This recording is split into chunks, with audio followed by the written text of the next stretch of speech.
Hey, Rock on Beer viewers. Welcome to Staying Sane, Quarantain. It is day 49, possibly 50, possibly 51. I'm not even sure anymore.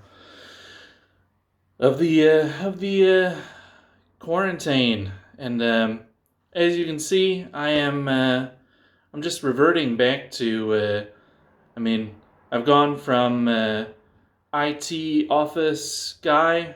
Now I'm putting on just flannel and ball cap in the morning.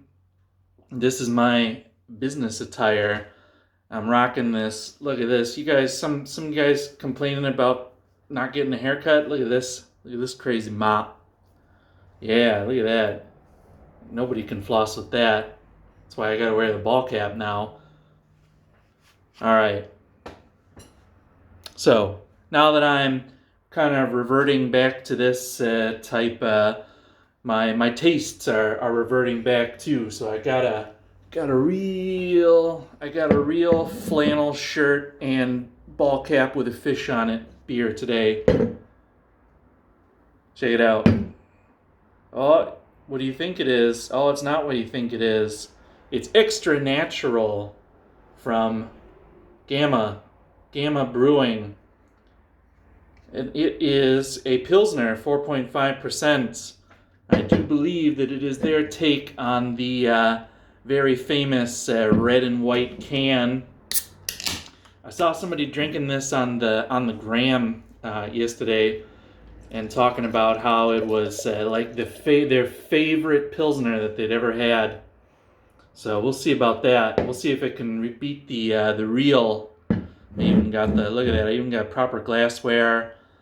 I even properly poured way too much head on it. But while we're waiting for that head to go down, just funnily enough, I was in the supermarket the other day buying groceries for, the week, because I try and do the week now, or even more sometimes. And I had my spidey senses tingled. My hat, the fish on it kind of just wiggled a little bit. And I felt this natural instinct, and I looked over, and lo and behold, the king was in the building. Look at that. A sixer of Bud. I have not bought a six-pack of a Budweiser in over a decade. At least a decade. More than a decade, probably. Because I was drinking mostly craft beer even before I moved here. So yeah, look at that, the king of beers, and this was 29 Danish kroner for a six-pack. That's like $1 a can. That's cheaper than the local stuff. So we're gonna do a little comparison here. Crack these guys open. Look at that. Oh my goodness. I am not. Look at that can. Look at that. A 12 ounce, well, 12 ounces? That's 33 centiliters, so it's, I have not seen a 12 ounce can. I've not held the 12 ounce can of Budweiser in my hand in, at least 10 years. Because whenever I go back, I'm always drinking craft beer. I'm drinking the heck out of craft beer when I'm in the U.S. Let's see, this is brewed with renewable 100% electricity. Where is this actually brewed at? Lots of languages, lots and lots of languages, ingredients. Where are you brewed? Where are you brewed? This can't be brewed in the U.S., can it? Oh, that's weird.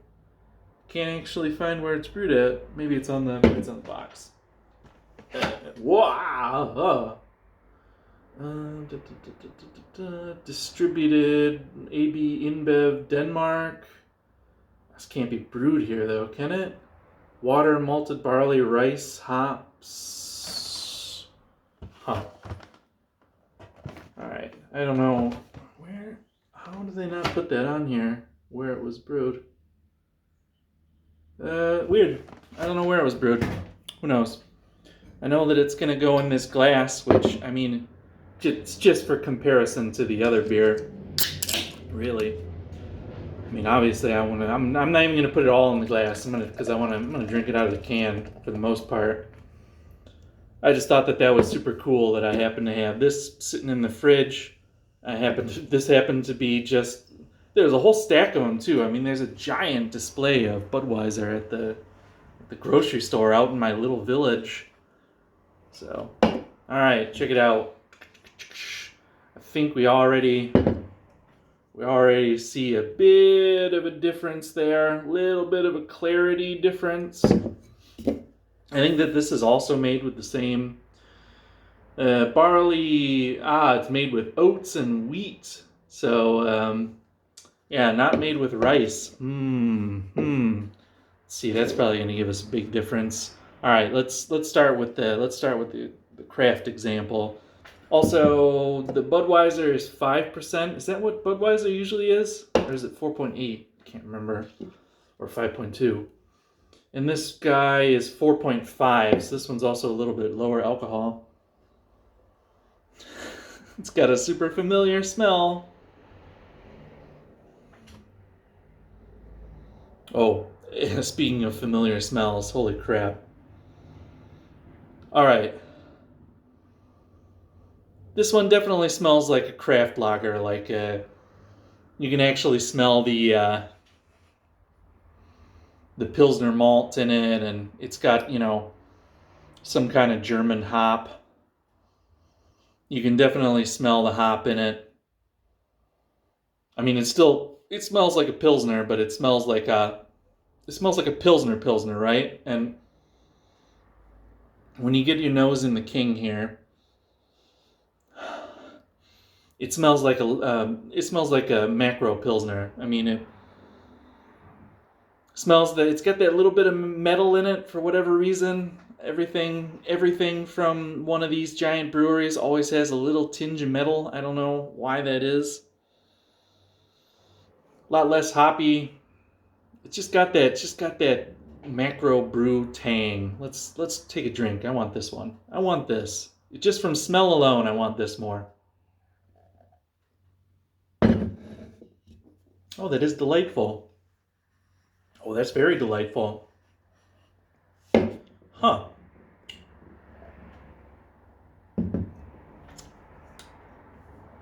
I had not guessed that was what that beer was going to taste like. It's got a little bit of lemongrassy citrus almost from that whatever hop they used in it. Doesn't say on the can, does it? No, just says hops. I'm guessing some kind of maybe Hallertau. I get that sometimes from some of the Hallertau family and German hops. It's almost like a kind of a grassy, lemongrass, citrusy type thing. Maybe Saaz, I don't know. Noble hops identification is something I'd like to get better at. All right, we gotta go for the King. This Bud's for you.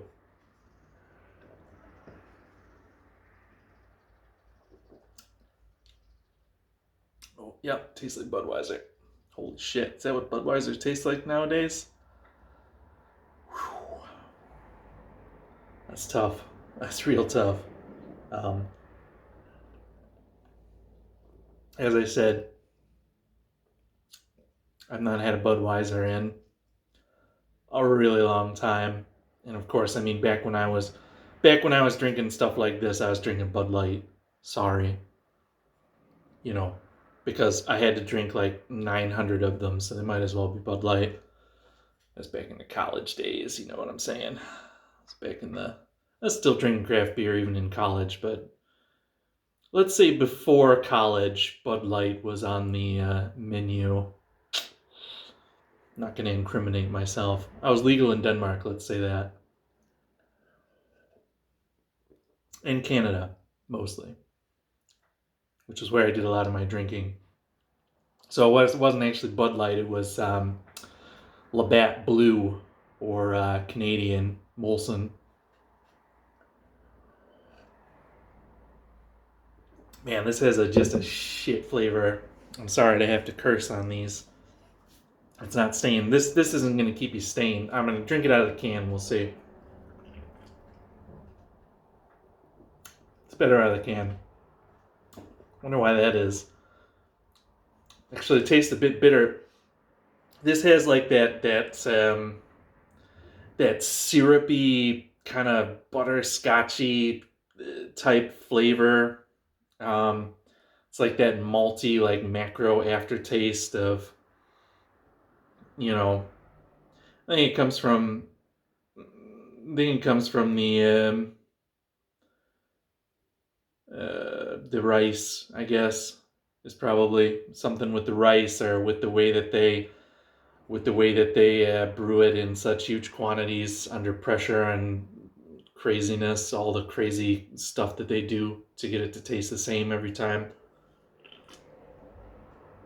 Oh, I'm not gonna tell you what Bud tastes like. This is the clear winner, extra natural. I'd actually buy this. I would buy this again. This is a good. I bought it kind of as a gimmick because I liked the. I thought that it was fun and it looked like a Budweiser. But this is a really good beer. This is a quencher, man. Oh yeah, man. Now after drinking a Bud, and going back to this, it's just there is no contest. You go over here. I'm taking you out of the picture. The king is dead. Do not long live the king. This is fantastic. Ultra natural from Gamma. Should you find it somewhere? This is like a lawnmower beer.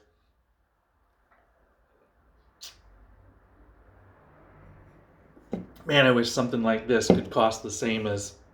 Because I mean, let's compare. This cost, I think, 45 kroner. This cost 5 kroner. So this cost what was that, $8, $7? This cost 1. So if only something like this could be the same price as something like this. Well, I mean, it can be because you can homebrew it. And yeah, I'm actually going to do some. That's for a Homebrew Wednesday. We'll get to that. All right, extra natural. This extra natural is for you. Dealy Dealy, or whatever is their slogan now. And stay sane out there. Stay safe. And we'll see what the hell happens in another 50 days. Cheers.